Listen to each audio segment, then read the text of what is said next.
Ma'am, you can't just buy an entire parking lot out of spite. That's what the county clerk told me 6 months later, right before I slid the cashier's check across her desk and proved her spectacularly wrong.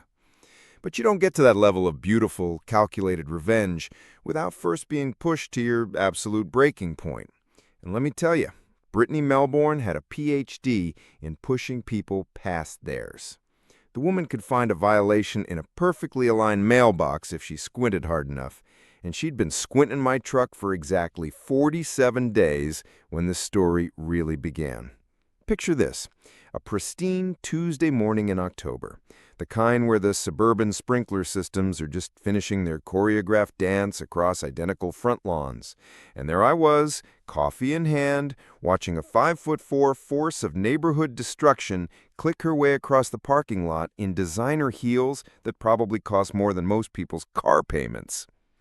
You probably met someone like Brittany Melbourne in your own neighborhood. Where are you watching this from, by the way? Drop a comment and let me know if you've got your own HOA horror story, because trust me, they're everywhere. Brittany was that special breed of suburban enforcer who treated Homeowner Association bylaws like they were handed down from Mount Sinai, complete with the righteous fury of someone who had never been told no in any meaningful way. Former real estate attorney, current full-time neighborhood terrorist, and proud owner of what I would later discover was an illegal surveillance setup that would make the NSA jealous. 3 months earlier, I had made the catastrophic mistake of buying a house in Willowbrook Estates. Not just any house, mind you, but a beautiful 4-bedroom colonial with a 3-car driveway, and what the realtor had promised was a laid-back community atmosphere with reasonable HOA guidelines. The first red flag should have been when she said reasonable while avoiding direct eye contact, but I was so focused on escaping my cramped downtown apartment that I missed all the warning signs. The pristine landscaping, the uniform mailboxes, the suspicious absence of any vehicles that weren't luxury sedans or compact SUVs. It was like stepping into a suburban fever dream where everything was just a little too perfect. My 2019 Ford F-150 wasn't exactly what you'd call offensive. Forest green, crew cab, well-maintained, and completely stock. No lift kit, no truck nuts, no Confederate flag bumper stickers. It was the kind of truck that suburban dads everywhere used to haul mulch from Home Depot and feel temporarily masculine while navigating Costco parking lots. But in Willowbrook Estates, apparently, it might as well have been a monster truck with flames painted on the sides and a horn that played Dixie. The first violation notice appeared on a Thursday morning, tucked under my windshield wiper like some kind of passive-aggressive love letter. Dear homeowner, because she couldn't even be bothered to learn my name at that point. Your vehicle appears to be in violation of Community Covenant Section 4.7.3, which restricts commercial and oversized vehicles from overnight parking in designated residential areas. Commercial? I read that line 3 times before it sunk in. My personal truck, which I used to drive to my office job at a boring insurance company, was apparently now classified as commercial equipment. I walked across the street to where my neighbor Jim was retrieving his own mail, his identical crew cab pickup gleaming in his driveway. Same model year, same bed length, but his was white instead of green. "Hey Jim," I called out, waving the violation notice. "You get one of these?" Jim looked genuinely confused as he read over the citation. "Nah, man, never seen anything like this. Brittany loves my truck, actually complimented me on keeping it so clean." He handed the notice back with a shake of his head. "Maybe it's because yours is parked on the street? Though I thought that was allowed in the guest spots." That's when the light bulbs started to flicker on. I wasn't parked illegally. I was parked in a designated visitor space because my driveway was being resurfaced. The same visitor spaces that Jim used every weekend when his in-laws visited. The same spaces that held Karen Mitchell's daughter's beat-up Honda Civic for 3 months while she was temporarily living at home. But somehow, my truck was the problem. I decided to take the diplomatic approach first. Always a mistake with people like Brittany, but hindsight is 20/20, right? I called the number on the violation notice and found myself speaking to a woman whose voice could freeze helium. Willowbrook Estates, HOA. This is Brittany Melbourne speaking. Even her phone greeting sounded like she was announcing a death sentence. Hi, this is Mike Thompson from 1247 Maple Ridge. I received a violation notice about my truck, but I think there might be some confusion. No confusion, Mr. Thompson. The way she said my name made it sound like profanity. Your commercial vehicle is clearly in violation of our community standards. I've personally observed it parked in our visitor spaces for multiple consecutive days, which exceeds the 48-hour limit outlined in Section 4.7.1. But it's not a commercial vehicle, I protested. It's my personal truck, and my driveway is being repaired. The contractor said it would take a week, and I got approval from whom did you receive approval? Her voice had that particular quality that trial lawyers develop, the one that suggests you've already perjured yourself, and she's just waiting for you to dig the hole deeper. From the management company. I called and spoke to someone named Janet about temporary parking while my driveway was being resurfaced. The pause on the other end of the line was so long I thought the call had dropped. When Brittany finally spoke again, her tone had shifted from professional ice to something far more dangerous. Mr. Thompson, I am the HOA president, and all parking approvals go through me. If you spoke to someone at our management company, they were mistaken about their authority. I suggest you move your vehicle immediately to avoid additional fines. That should have been the end of it. Move the truck, finish the driveway work, get on with life in suburban paradise. But there was something in her voice, something that suggested this wasn't really about parking regulations or community standards. This felt personal, though I couldn't figure out why. I'd lived in the neighborhood exactly 91 days. I hadn't made any enemies, hadn't violated any obvious social protocols, hadn't even met most of my neighbors yet. What I didn't know then, what I wouldn't discover until weeks later when I started digging into the community's financial records, was that Brittany Melbourne had been planning this fight long before my truck ever appeared in her crosshairs. She'd been waiting for the perfect target, someone new enough to be isolated, visible enough to make an example of, and just stubborn enough to provide the resistance she needed to justify the expanded enforcement powers that she'd been quietly building into the HOA's governing documents. As I hung up the phone that day, staring out my kitchen window at my perfectly legal truck parked in a perfectly legal space, I had no idea that I was about to become the star of Brittany Melbourne's masterclass in suburban warfare. All I knew was that something didn't add up, and I've never been good at letting things go when they don't add up. That truck sitting in visitor space number 4, it was about to become the most expensive piece of real estate in Willowbrook Estates. But first, Brittany Melbourne was going to teach me exactly how far someone could push a reasonable person before they stopped being reasonable altogether. I've documented 17 separate violations just from this one vehicle, and I have photographic evidence with timestamps. That's what Brittany Melbourne told the emergency board meeting she'd called specifically about my truck before she knew I was recording everything. But I'm getting ahead of myself again.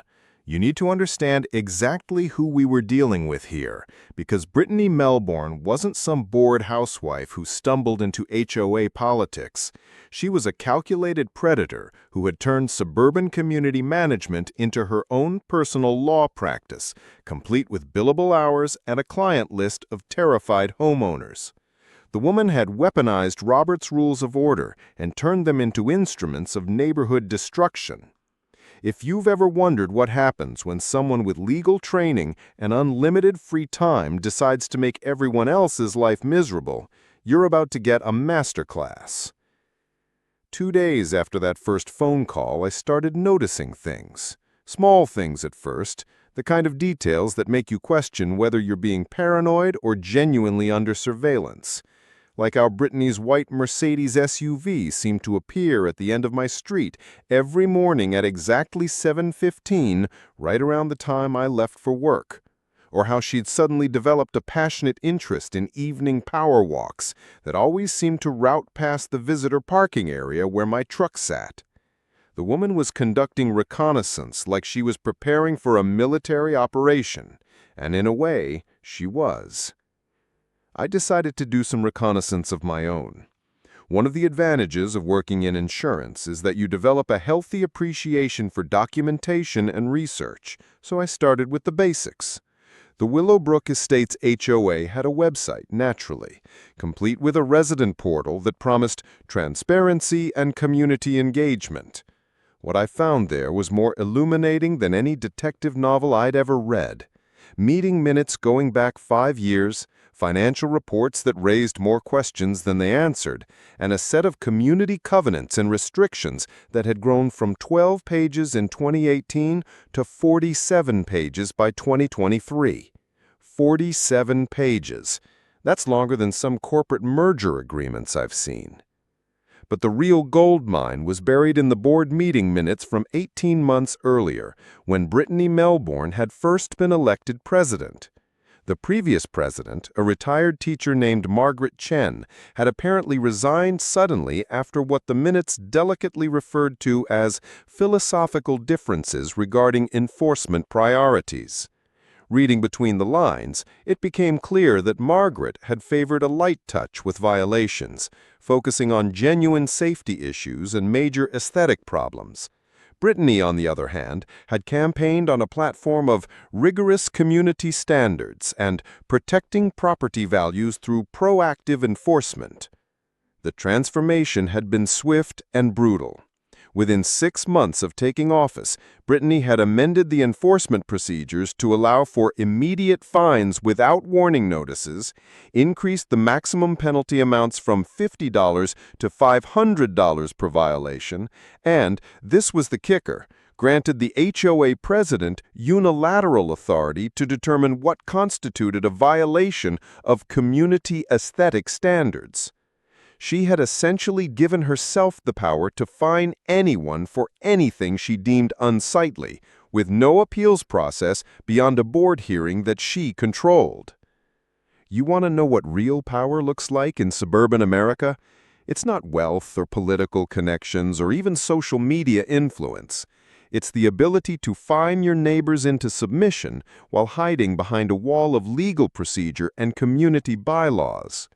Brittany Melbourne had built herself a perfect little dictatorship, complete with an enforcement mechanism that would make a parking enforcement officer jealous. But the surveillance network was where things got truly disturbing. I discovered this quite by accident when my neighbor across the street, a friendly retired postal worker named Dave, mentioned that he'd been recruited to join something called the Willowbrook Estates Community Watch Network. It's not like a regular neighborhood watch, Dave explained as we chatted by his mailbox. Brittany wants us to report any unusual activity, property maintenance issues, or covenant violations we observe. She's got this whole system set up through a private Facebook group. That Facebook group, it turned out, was where the real business of the neighborhood happened. The public HOA page was all sunshine and community events, but the private Willowbrook Watch group was something else entirely. Through a bit of social engineering that would have made a con artist proud, I managed to get myself added by convincing Dave to sponsor me as someone concerned about maintaining community standards. What I found inside that digital echo chamber was a masterpiece of suburban paranoia and petty authoritarianism. The posts read like surveillance reports. Blue Honda parked on Maple Street for 3 days, possible violation of guest parking restrictions. Package left on doorstep at 1247 Ridge for 4 hours, potential security concern and aesthetic issue. Garbage can at 1156 Elm still visible from street at 11 a.m. Tuesday, clear violation of section 3.4.2. Each post was accompanied by photos, timestamps, and detailed observations that would have impressed a private investigator. Brittany had created an army of volunteer informants, all convinced they were protecting their property values while actually feeding information to her personal vendetta machine. And then I found the posts about my truck. Dozens of them, going back to my second day in the neighborhood. Photos taken from multiple angles, detailed descriptions of when I parked and for how long, speculation about whether I was running some kind of business out of my home. One particularly paranoid resident had even suggested that pickup trucks were statistically more likely to be associated with criminal activity and pose a security risk to the community. The thread had 63 comments, most of them agreeing that something needed to be done about the truck situation before it attracted undesirable elements to the neighborhood. Reading through those posts was like watching a psychological experiment in real time. Brittany had taken a group of otherwise reasonable people and turned them into a surveillance network focused on finding problems where none existed. Every minor deviation from suburban perfection became a threat to the community, every new resident a potential disruptor of the carefully maintained order. It was brilliant in its manipulation and terrifying in its effectiveness. The confrontation I'd been expecting finally came on a Thursday evening. I was washing my truck in my driveway, a perfectly legal activity that nonetheless seemed to irritate several neighbors based on their pointed stares, when Brittany Melbourne appeared at the end of my driveway like something from a suburban horror movie. She was dressed in what I would later learn was her standard enforcement outfit: crisp white polo shirt, khaki pants, and a clipboard that she carried like a weapon. "Mr. Thompson, I need to discuss several ongoing violations with you." "Good evening, Brittany," I replied, continuing to rinse soap off my truck. "What can I help you with?" She flipped through her clipboard with the practiced efficiency of someone who had done this many times before. "First, your vehicle has been parked in visitor spaces for 6 consecutive days, which exceeds our 48-hour limit by a factor of 3. Second, you are currently engaged in commercial vehicle maintenance in a residential area, which violates Section 4.8.1 of our covenants. Third, the water runoff from your current activity is creating a potential slip hazard on the sidewalk." I looked down at the barely damped concrete beneath my feet and then back at Brittany. This wasn't about parking violations or water runoff. This was about control, pure and simple. She had decided that I didn't belong in her perfect little community, and she was going to use every rule, regulation, and bylaw at her disposal to make that point clear. "Brittany," I said, setting down my garden hose and giving her my full attention, "my driveway is being resurfaced, I'm washing my personal vehicle on my own property, and there's no slip hazard here. But I get the feeling this isn't really about any of those things." The mask slipped for just a moment, and I saw something in her eyes that explained everything. This wasn't about community standards or property values. This was about a woman who had built her identity around having power over other people, and I had committed the unforgivable sin of not immediately submitting to her authority. "Mr. Thompson, you have no idea what you're dealing with here. This community has standards, and those standards will be maintained whether you like it or not." As she clicked away down the sidewalk, clipboard clutched to her chest like armor, I realized that I had just been issued a declaration of war. The question was, did Brittany Melbourne have any idea what she had just started with someone who spent 40 hours a week investigating insurance fraud and had a pathological hatred of bullies? Mr. Thompson, you have accumulated $3,247 in outstanding fines and are now subject to immediate legal action, including property lien procedures. The process server handed me that bombshell on a Tuesday morning while I was still in my bathrobe, drinking coffee like a normal human being. 47 pages. That's how thick Brittany Melbourne's declaration of war turned out to be when it arrived via certified mail 3 days later.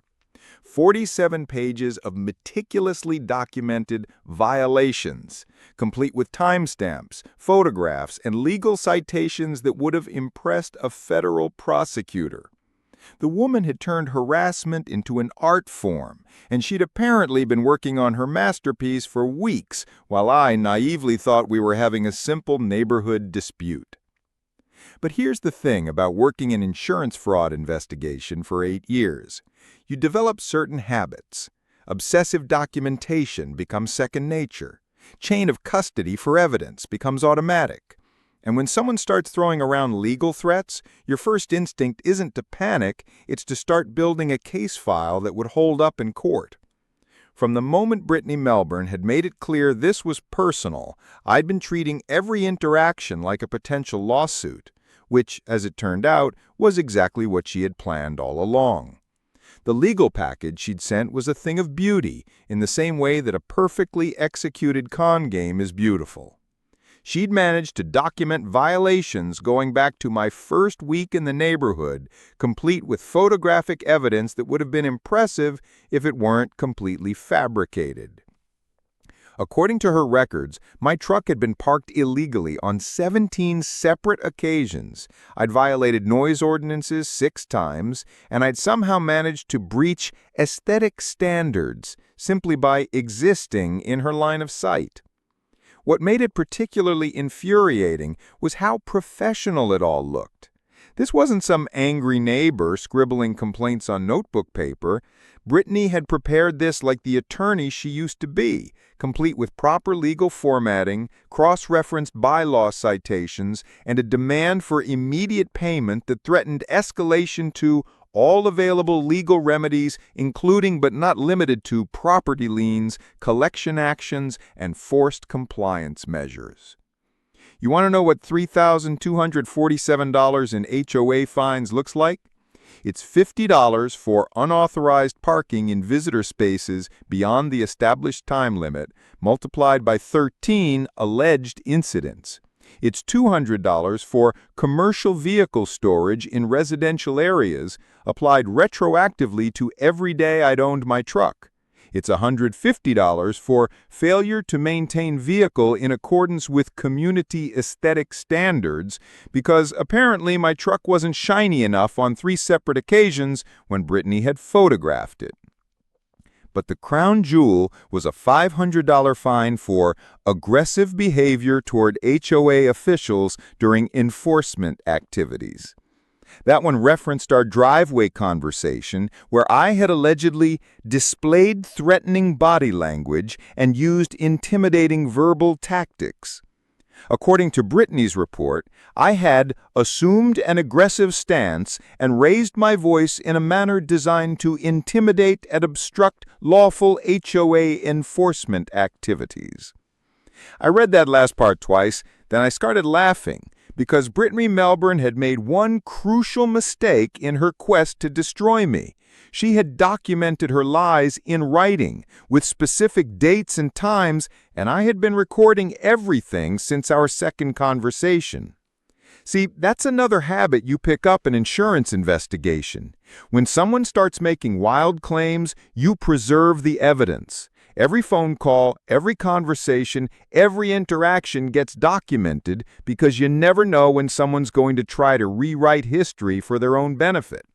I'd been keeping a daily log of every Brittany sighting, every violation notice, every suspicious coincidence that seemed to revolve around my truck.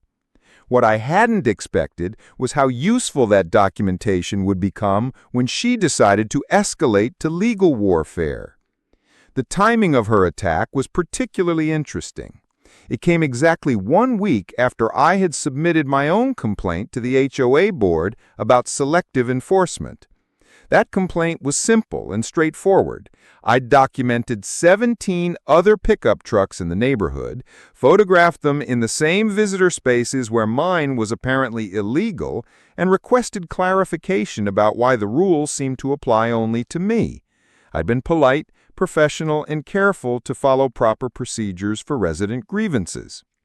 Brittany's response had been to double down on crazy and try to bury me in legal paperwork before I could build any momentum with the board. It was a smart strategy, actually. Most people would have folded under that kind of pressure, paid the fines, and moved their truck to avoid further harassment. Most people don't have access to legal databases and 8 years of experience investigating fraud. I spent that weekend building a case file that would have made my old supervisor proud. Every violation Brittany had documented, I cross-referenced with photographic evidence of identical violations by other residents that had gone unaddressed. Every fine she'd levied, I matched with documented instances of selective enforcement. Every legal threat she'd made, I researched against actual HOA law and municipal regulations. What I found was a pattern of behavior that went far beyond simple power tripping. Brittany Melbourne wasn't just harassing me, she was systematically targeting new residents who didn't immediately fall in line with her vision of community compliance. The previous year, she'd run a family out of the neighborhood over lawn maintenance issues that somehow only applied to their property. 2 years ago, it had been an elderly widower whose garden gnomes were deemed inconsistent with community aesthetic standards. But the smoking gun was buried in her own documentation. Remember those timestamp photographs she was so proud of? I noticed something interesting when I started comparing them to other evidence. Several of her violation photos were taken from positions that would have required her to be on private property without permission. Others were clearly taken from inside her vehicle during what appeared to be organized surveillance operations. More importantly, I found 3 instances where she documented my truck being illegally parked at times when I had receipts proving I was 50 miles away on business trips. Either my truck had developed the ability to teleport, or Brittany Melbourne was willing to commit fraud to make her case against me. That's when I realized this wasn't just about my truck anymore. This was about a woman who had been using her position to terrorize residents into compliance, backing up her harassment with fabricated violations and illegal surveillance. She'd built a system designed to crush anyone who challenged her authority, and she'd been getting away with it because most people don't know how to fight back against someone who hides behind legal procedures and community bylaws. But I wasn't most people. I was someone who spent 40 hours a week catching people who thought they were smarter than the system. And Brittany Melbourne had just handed me enough evidence to prove she'd been breaking the law while pretending to enforce it. The question was, did I want to simply defend myself against her attack, or did I want to go on the offensive and expose everything she'd been doing to other residents? Because once you start pulling on threads in a case like this, you never know what's going to unravel. And something told me that Brittany Melbourne's carefully constructed kingdom was built on a foundation that wouldn't survive close scrutiny. We're not leaving until you agree to remove that eyesore from our community. That's what Sandra Whitfield told me while standing on my front porch, flanked by 2 other women who looked like they'd coordinated their workout clothes specifically for this confrontation. The suburban mom mafia had arrived, and they were armed with laminated photographs and righteous indignation. Picture this: 3 women in their 40s, each carrying a different colored Stanley Cup, each radiating the particular brand of entitlement that comes from never being told no by anyone more intimidating than a Starbucks barista. They'd formed up like some kind of athleisure infantry, ready to shame me into submission through the sheer power of coordinated neighborhood pressure. But this wasn't some spontaneous uprising of concerned residents. This was Brittany Melbourne's next move, and what had clearly become a calculated campaign to drive me out of Willowbrook Estates. She'd tried legal intimidation and failed.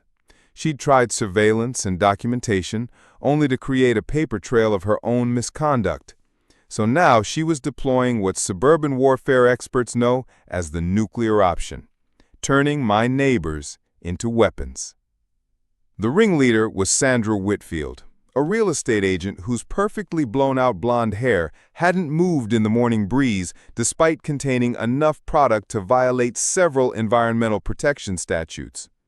She lived 3 streets over in one of the premium lots and drove a white BMW X5 that she parked in visitor spaces whenever her own driveway was occupied by her teenage daughter's friends.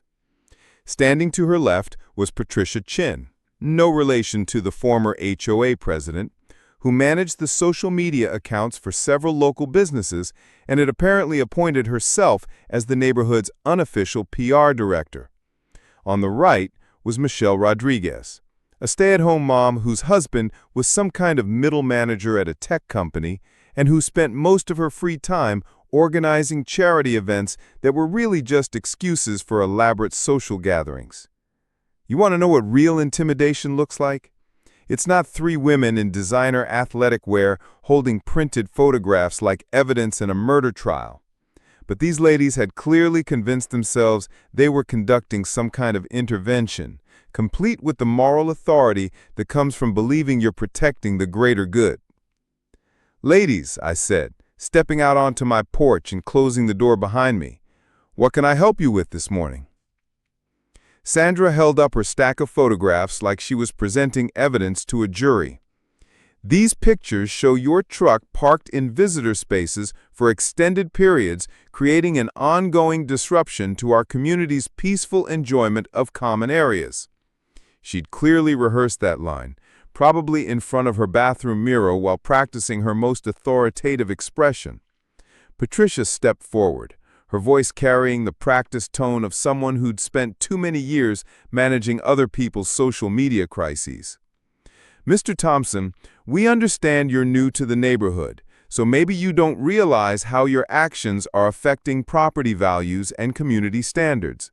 We're here to help you understand why this situation needs to be resolved immediately." The third member of their suburban tribunal, Michelle, was busily taking photos of my truck with her phone, apparently building their case in real time. "It's not just about parking," she added, not looking up from her documentation duties. "It's about respect for your neighbors and consideration for the families who chose this community specifically because it maintains certain standards." I looked at the three of them, standing there in my driveway like they owned it, and realized that Brittany Melvern had made a serious tactical error. By recruiting these particular women, she'd revealed the true scope of her surveillance network and given me direct access to three people who probably knew more about her operations than they realized. "I appreciate your concern," I said, keeping my voice level and friendly, "but I'm curious about something. How exactly did you all coordinate this visit? Did Brittany Melvern suggest you come talk to me?" The brief glance that passed between Sandra and Patricia was worth 1,000 words. These weren't concerned neighbors who had spontaneously decided to address a community problem. They were foot soldiers in Brittany's campaign, and they'd been given specific marching orders. Sandra recovered first, straightening her shoulders and adopting what I assumed was her best real estate negotiation posture. "Brittany has nothing to do with this. We're here as concerned residents who believe in maintaining the standards that protect all of our investments." "That's interesting," I replied, giving them my full attention. "Because according to the Willowbrook Watch Facebook group, you've all been documenting my truck for weeks and coordinating your observations with HOA enforcement activities. That seems like more than casual concern." Patricia's face went through several interesting color changes as she realized I'd been inside their private social media echo chamber. "We're simply being good neighbors by reporting violations when we see them. That's our civic duty as homeowners." Michelle finally looked up from her phone, and I could see the moment when she realized they'd walked into a trap. "We don't have to explain our community involvement to someone who clearly doesn't respect the rules everyone else follows." That's when I decided to show them exactly what kind of documentation I'd been building while they'd been playing suburban detective. I pulled out my own phone and opened the photo gallery I'd been maintaining since this whole circus began. "You know what's fascinating about community standards?" I said, scrolling through my carefully organized evidence collection. "Here's your BMW, Sandra, parked in visitor space number 7 for 4 consecutive days last month when your driveway was being power washed. Here's Patricia's husband's work van, which I believe qualifies as a commercial vehicle under the same bylaws you're citing, parked overnight in visitor spaces at least 6 times in the past month. And Michelle, that's your daughter's Honda Civic that's been using visitor space number 3 as permanent parking for the past 2 weeks." The silence that followed was absolutely beautiful. You could practically hear the gears grinding as each of them tried to figure out how to explain why their violations didn't count, while mine were somehow destroying the fabric of suburban society. Sandra was the first to recover, but her voice had lost some of its earlier authority. Those were temporary situations with legitimate explanations. Your truck is different because it's obviously commercial and creates an ongoing aesthetic issue. My truck is identical to Jim Morrison's F-150, which parks in the same spaces every weekend when his mother-in-law visits. It's identical to Dave Patterson's truck, which has been parked in visitor spaces during his garage renovation for 3 weeks. The only difference is that Brittany Melbourne has decided my truck is a problem while theirs aren't. Patricia tried a different approach, switching to what I recognized as her professional crisis management voice. Look, we're not here to argue about other people's parking. We're here because your situation has become disruptive to the community, and we'd like to find a resolution that works for everyone. I have a suggestion, I said, putting my phone away and giving them my full attention. Why don't we all attend the next board meeting together? I'd love to present my documentation of selective enforcement to the full board, and you ladies can explain how your community watch activities have been coordinated with official HOA enforcement actions. The look of panic that crossed Michelle's face was priceless. She clearly understood the implications of having their surveillance network exposed in a public forum where actual procedures and legal standards would apply. Sandra took a step backward, apparently realizing that this conversation hadn't gone according to whatever script Brittany had provided them.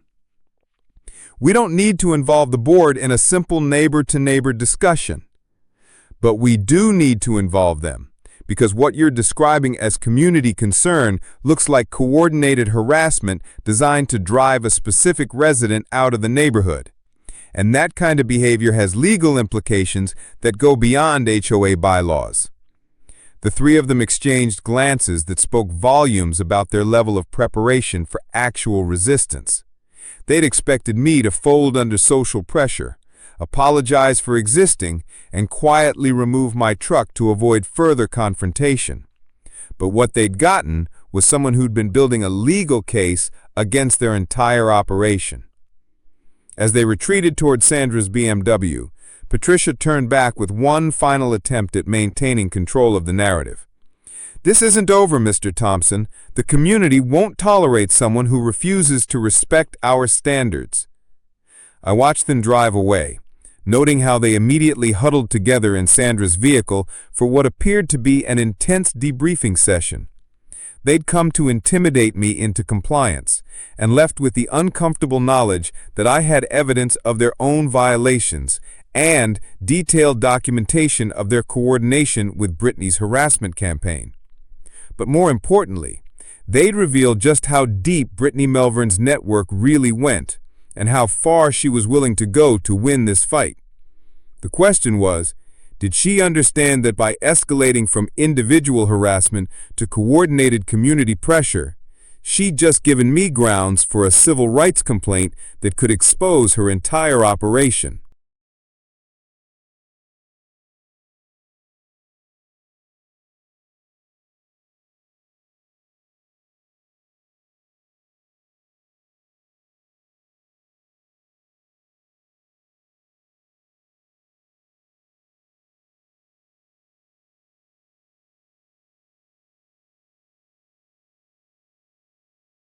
According to these records, the Willowbrook Estates HOA doesn't own the parking lots they've been regulating for the past 3 years. That's what the county clerk told me on a Friday afternoon, completely unaware that she just handed me the nuclear codes to suburban warfare. But I'm getting ahead of myself. You need to understand how I ended up in that sterile government office, surrounded by property deeds and tax records, slowly piecing together the biggest fraud I'd ever encountered in 8 years of insurance investigation. It started with a simple question that had been nagging at me since Brittany Melbourne first declared war on my truck. If the HOA owned the visitor parking areas, why weren't they listed on our property tax assessments? 3 weeks earlier, I'd been going through my closing documents with the obsessive attention to detail that comes from years of investigating fraudulent claims. Something about the property descriptions didn't match what I was seeing in the HOA's enforcement notices. According to my deed, I owned my lot, and had access rights to common areas as defined in the community covenants. But when I looked at those covenants, the parking areas weren't specifically listed as HOA property. They were described as community amenities maintained under management agreement. That phrase kept bouncing around in my head like a pinball. Management agreement. Not ownership, not HOA property, management agreement. So I did what any reasonable person would do when faced with a potential legal discrepancy. I spent my lunch break at the county assessor's office, armed with a legal pad and enough caffeine to fuel a small aircraft. What I found there was like discovering that your neighbor's perfectly manicured lawn is actually built on your property. Except in this case, the property in question was worth considerably more than lawn maintenance. The county clerk, a middle-aged woman named Janet, who clearly dealt with property disputes on a daily basis, was initially helpful in that politely disinterested way that government employees perfect over decades of dealing with confused citizens. "You're looking for ownership records on the Willowbrook Estates parking areas," she asked, pulling up the digital mapping system on her computer. "Let me see what we have on file." What she found changed everything. According to the official county records, the visitor parking lots, guest spaces, and recreational vehicle storage areas that Brittany Melbourne had been treating as her personal enforcement kingdom weren't owned by the Willowbrook Estates HOA at all. They were owned by something called Suburban Properties LLC, a company that had purchased the land from the original developer 3 years ago in what appeared to be a standard commercial real estate transaction. "That's odd," Janet muttered, scrolling through additional records. "The HOA is listed as having a management contract for maintenance and enforcement, but they're not the actual property owners. Usually in situations like this, the HOA would have an option to purchase or some kind of long-term lease agreement." I leaned forward, my insurance investigator instinct starting to tingle. "Is there any record of purchase agreements or lease terms?" Janet clicked through several more screens, her frown deepening with each search result. "This is unusual. There's a management agreement filed 3 years ago, but it's marked as confidential and cross-filed under a different case number. The only public information is the basic ownership transfer and tax assessment." That's when I knew I was onto something big. In my experience, when property transactions are kept confidential and cross-filed under different case numbers, it usually means someone is trying to hide something that wouldn't look good under public scrutiny. The question was, what exactly was Brittany Melbourne hiding, and how deep did this rabbit hole go? I spent the rest of that afternoon and most of the weekend diving into public records with the systematic thoroughness that had made me good at my day job. Corporate filings, property transfers, tax assessments, zoning applications. I pulled everything I could find related to Suburban Properties LLC and cross-referenced it with Willowbrook Estates HOA documentation. What I discovered was a masterpiece of financial engineering that would have impressed a Wall Street hedge fund manager. Suburban Properties LLC wasn't some random real estate investment company. It was wholly owned by Melbourne Investment Group, which in turn was owned by a trust managed by, you guessed it, Brittany Melbourne herself. Let me break this down for you in simple terms. Brittany Melbourne had used her position as HOA president to negotiate a sweetheart deal where her own company purchased the community parking areas from the developer at below-market rates, then leased them back to the HOA at rates that generated substantial monthly income. She was essentially collecting rent from the community for the privilege of parking in spaces that she now owned personally. But here's where it gets really interesting. The management agreement she'd negotiated gave the HOA responsibility for maintenance and enforcement while guaranteeing her company a fixed monthly payment regardless of actual usage or occupancy. It was the perfect setup. She got steady income from property she'd acquired cheaply while maintaining complete control over who could and couldn't use the spaces through her HOA enforcement powers. You want to know what 3 years of parking lot rental income looks like?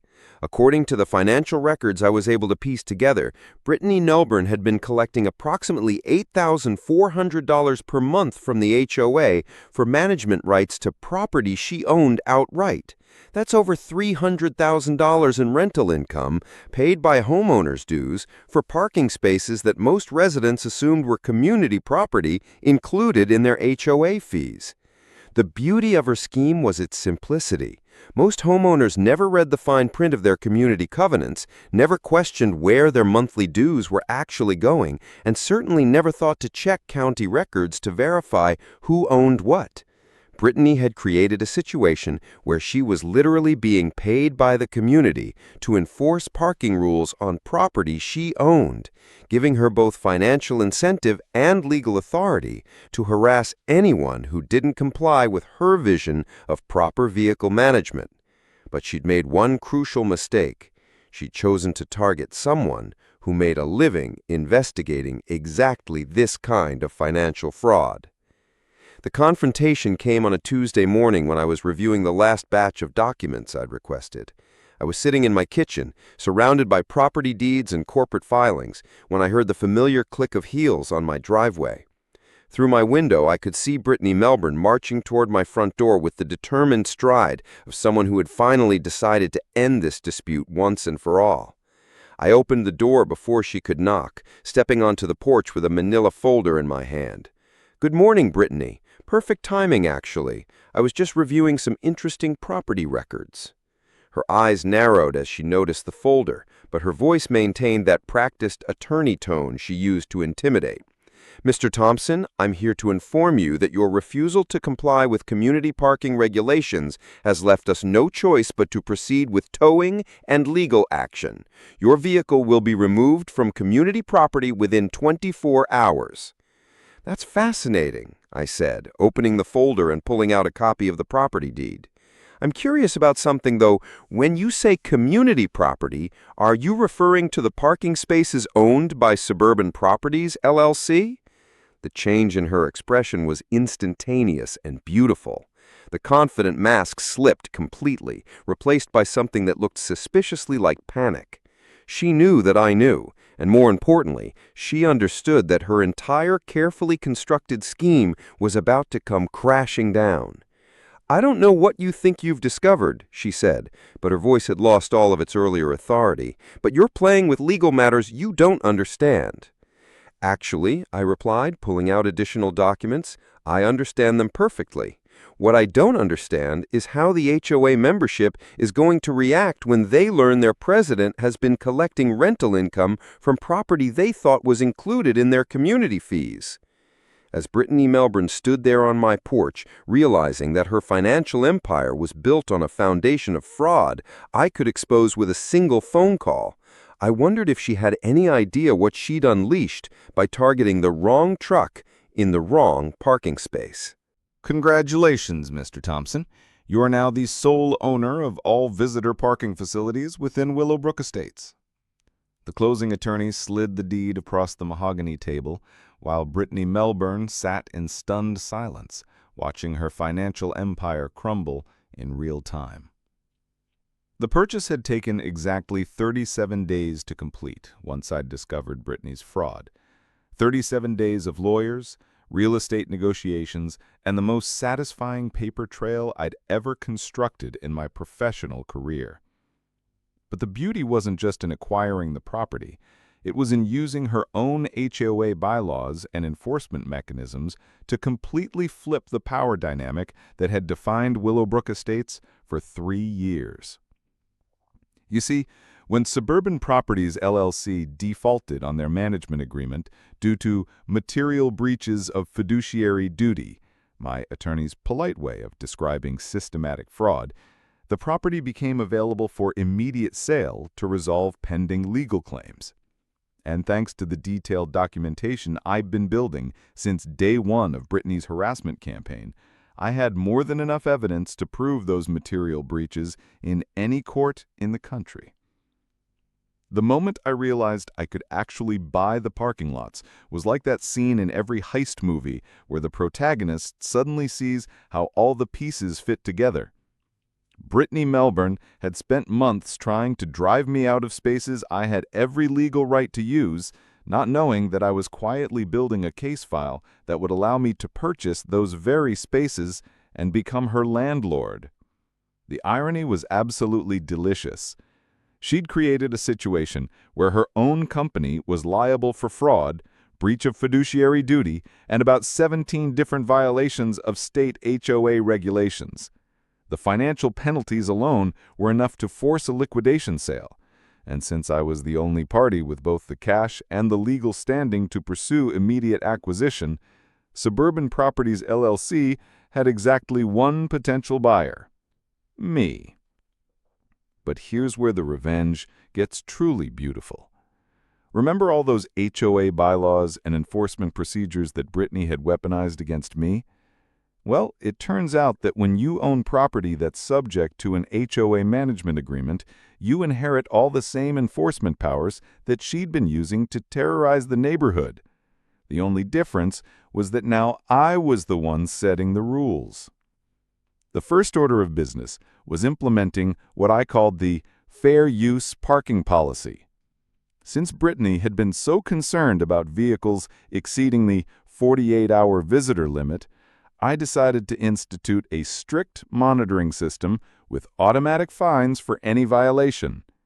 Of course, this policy applied equally to everyone, including the suburban surveillance squad that had been documenting my truck for months. Sandra Whitfield's BMW was the first casualty. You remember Sandra, right? Real estate agent, perfectly blown-out hair, leader of the athleisure infantry that had confronted me in my driveway. Well, it turns out that her habit of using visitor spaces whenever her driveway was inconvenient suddenly became very expensive when each violation carried a $50 fine and accumulated interest at 18% annually.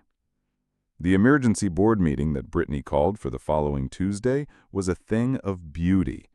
Picture this: 17 homeowners packed into the community center, most of them clutching violation notices that had appeared on their vehicles overnight, all demanding to know why their longtime parking habits had suddenly become grounds for financial penalties. I arrived fashionably late, carrying a leather portfolio and wearing the kind of suit that suggests you've recently acquired the power to make other people's problems disappear. Brittany was standing at the front of the room, trying to maintain control of a crowd that was rapidly turning hostile, when I walked through the door and took a seat in the back row. Ladies and gentlemen, I think there's been some confusion about the recent changes to parking enforcement. Perhaps I can clarify the situation. The silence that followed was pregnant with the kind of tension you only get when suburban power dynamics suddenly shift in unexpected directions. Everyone in that room knew who I was, the troublemaker with the truck who had been fighting with their HOA president for months. What they didn't know was that the balance of power had just shifted so dramatically that their previous assumptions about neighborhood hierarchy were now completely meaningless. As the new owner of all visitor parking facilities within Willowbrook Estates, I want to assure everyone that enforcement will be fair, consistent, and strictly in accordance with the bylaws that have been established by this community. You could have heard a pin drop. Brittany's face went through several interesting color changes as the full implications of my statement sank in. She wasn't just losing her illegal income stream, she was about to be subject to the same enforcement mechanisms she'd created to terrorize other residents. Patricia Chen, the social media coordinator, who had been part of the suburban mom mafia, was the first to find her voice. "What do you mean you own the parking lots? Those are community amenities." "Actually," I replied, opening my portfolio and pulling out a copy of the property deed, "these parking facilities have been privately owned for the past 3 years. The previous owner, Suburban Properties LLC, was collecting rental income from your HOA fees while maintaining enforcement authority through a management agreement that, as it turns out, contained several material breaches of fiduciary duty." The room erupted into exactly the kind of chaos you'd expect when 17 people suddenly realized they'd been paying rent to their HOA president for parking in spaces they thought they owned. Voices rose, accusations flew, and Brittany Melbourne found herself explaining 3 years of financial impropriety to a crowd that was rapidly figuring out they'd been victims of a systematic fraud. But the best part was still coming. You see, I hadn't just purchased the parking lots to get revenge on Brittany Melbourne. I'd purchased them to solve the fundamental problem that had started this whole conflict: the selective enforcement of rules that should apply equally to everyone. Going forward, I announced over the din of angry voices, parking enforcement will be handled by an independent company that specializes in fair and consistent application of published regulations. Every vehicle, regardless of owner, will be subject to the same rules and the same penalties. No exceptions, no favoritism, no special arrangements for board members or their friends. The look of pure terror on Sandra Whitfield's face was priceless. She'd built her entire neighborhood social status on being part of Brittany's inner circle, exempt from the rules that applied to everyone. Now she was facing the prospect of actually having to follow the same regulations she'd been using to harass other residents. Michelle Rodriguez raised her hand with the desperate energy of someone who suddenly realizes her teenage daughter's permanent visitor parking arrangement is about to become very expensive. But what about existing arrangements? Some of us have been using visitor spaces for legitimate long-term needs. Excellent question, I replied. Anyone with legitimate long-term parking needs can apply for monthly permits at fair market rates. The application process is simple, transparent, and available to all residents regardless of their relationship with current or former board members. As I watched the crowd process this information, I could see the exact moment when they realized what had really happened here. This wasn't just about my truck anymore. This was about a systematic abuse of power that had affected everyone in the community, and I had just handed them the tools to ensure it would never happen again. Brittany Melbourne stood at the front of the room, watching her carefully constructed kingdom collapse in real time, and I couldn't help but wonder if she finally understood the fatal flaw in her strategy. She'd assumed that because I was new to the neighborhood, I would be isolated and vulnerable to her harassment campaign. What she hadn't counted on was targeting someone whose day job involved investigating fraud and who had the resources to turn her own system against her. My truck was still parked in visitor space number 4, but now I owned visitor space number 4, along with every other parking spot she'd tried to use as a weapon. The question now was whether Brittany Melbourne would accept defeat gracefully, or if she'd try one final desperate gambit to salvage her position. Because something told me that a woman who spent 3 years building a financial empire through HOA fraud wasn't going to give up without one last fight.